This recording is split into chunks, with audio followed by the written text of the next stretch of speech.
नमस्कार, आप देख रहे हैं हिंदुस्तान समाचार। मैं हूं आपके साथ अंशु शर्मा। खबरों का रुख करते हैं, बात करते हैं पुरकाजी की। वरिष्ठ कांग्रेस नेता, सहारनपुर प्रभारी और बिजनौर लोकसभा प्रेक्षक सैयद मुनीर ने अपने आवास पर हुई प्रेस वार्ता के दौरान कहा है कि भारतीय संविधान बचाने के लिए इंडिया गठबंधन प्रत्याशी की दोनों सीटों पर भारी मतों से जिताकर लोकसभा भेजने का काम करे।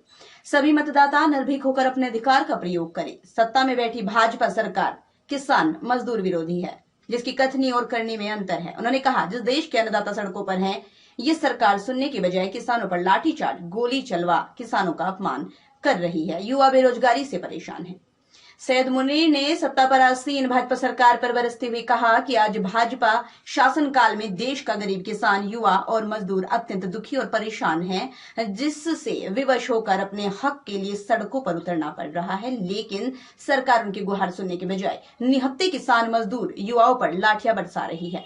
किसानों को अपनी फसलों के उत्पादन करने तक के भी दाम नहीं मिल रहे। चुनाव के दौरान भाजपा द्वारा किए गए सभी वादे झूठे निकले। देश में भ्रष्टाचार, तानाशाही का बोलबाला है। जो सरकार के सामने बोलता है उसे ईडी, सीबीआई, आयकर विभाग द्वारा कार्रवाई की जाती है। उन्होंने देश की जनता से आह्वान किया है कि इंडिया गठबंधन पूरे देश में आज संविधान, लोकतंत्र बचाने और देश की जनता को न्याय दिलाने के लिए लोगों की लड़ाई लड़ रहा है। इसलिए अपने अपने क्षेत्र से अधिक मतों से इंडिया गठबंधन प्रत्याशी को भारी मतों से जिताकर संसद तक पहुंचाने का काम करें और इंडिया गठबंधन की सरकार बनाए, ताकि आपका अधिकार आप तक पहुंच सके। देखिए, सबसे पहले तो मैं शीर्ष नेतृत्व का आभार और धन्यवाद व्यक्त करूंगा।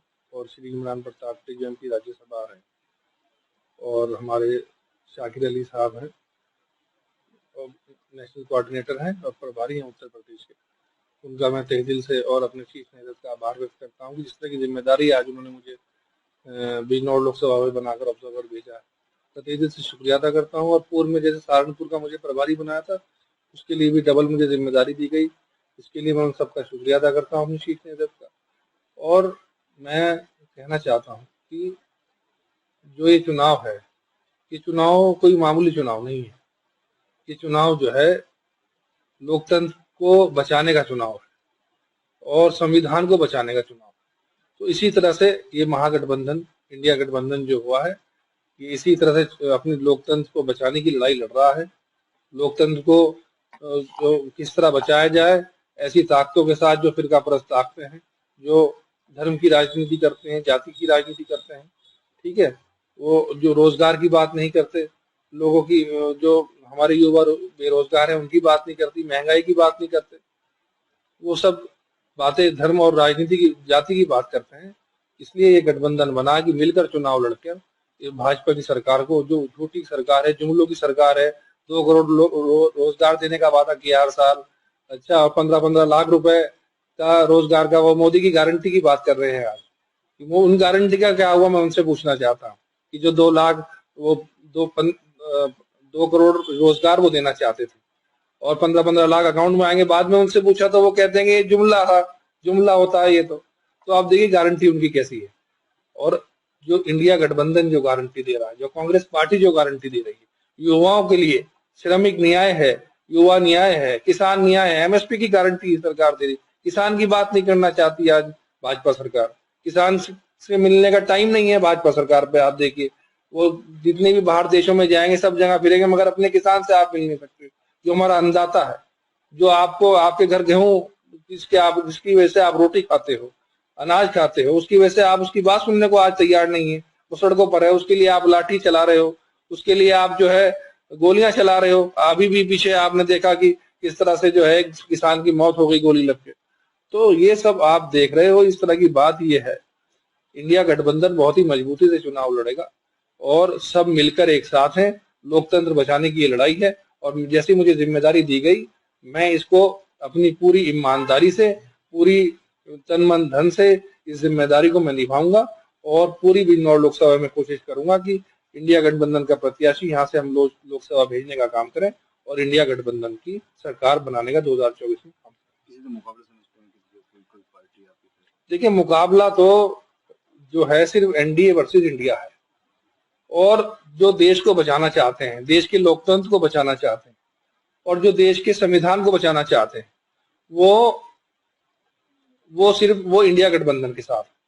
और जो देश को, संविधान को बदलना चाहते हैं। अभी कह रहे थे, अभी मैंने सुना एक बीजेपी के विधायक जो थे, मंत्री हैं, उनका बयान सुना। वो कहते थे कि तुम वोट दो, मोदी को वोट दो ना दो, प्रधानमंत्री तो वही बनेंगे। तो इससे क्या जाहिर होता है, जैसे अब कहते हैं वो 400 पार है, तो क्या ये सब मैं समझता हूँ क्या फिक्स हो गया है ये कि कोई आप वोट, मतलब आपकी कोई वोट की वैल्यू ही नहीं है। आप वोट क्या है, आपको वोट की कोई वैल्यू नहीं कि वोट दो ना दो, प्रधानमंत्री तो मोदी जी ही बनेंगे। तो इससे क्या पता लगता है। तो आपको यही है कि बीच का कोई रास्ता नहीं है। अगर देश को बचाना है, देश के संविधान को बचाना है, लोकतंत्र को बचाना है, बेरोजगार युवाओं को जो है रोजगार देना है, और जो किसानों को न्याय देना है, एमएसपी की गारंटी देनी है, ये सब जो है इंडिया गठबंधन कांग्रेस पार्टी की सरकार जिस तरह से आएगी, उसी को मैं समझता हूँ मजबूती देगी, और इसके बीच के अलावा कोई रास्ता नहीं है।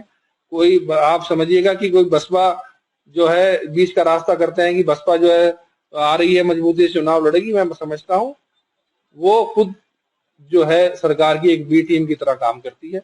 उन्होंने राज्यसभा में भी उन्होंने कहा कि हमारी तरफ से कोई जाए, ये इंडिया गठबंधन ना जीते, इसे ना जीतने। तो आप देखिए वो देश के साथ है कि देश के खिलाफ खड़े हैं वो। तो इस तरह से मैं बताता हूँ आपको कि ये चीज जो है कोई बीच की लड़ाई नहीं है। एनडीए वर्सेस इंडिया, देश के विरोध करने वाले लोग या देश के साथ करने वाले लोग। इसी के साथ मैं जो कहूंगा, अपने लोगों से भी अपील करूंगा कि आप इंडिया गठबंधन को मजबूत करने का काम करें, ताकि आने वाले टाइम में आपके अधिकारों को बचाया जा सके, आपके शोषितों, वंचितों को, पिछड़ों को, अगड़े को, पिछड़ों को, सबकी अधिकारों को बचाया जा सके, और सब मिलजुल कर मेहनत कर इस इंडिया गठबंधन की सरकार को बनाने का काम करें 2024 में, ताकि आपका आने वाला टाइम खुशहाल। तो अभी तक की खबरों में बस इतना ही। बाकी की तमाम खबरों से जुड़े रहने के लिए देखते रहिए हिंदुस्तान समाचार। नमस्कार।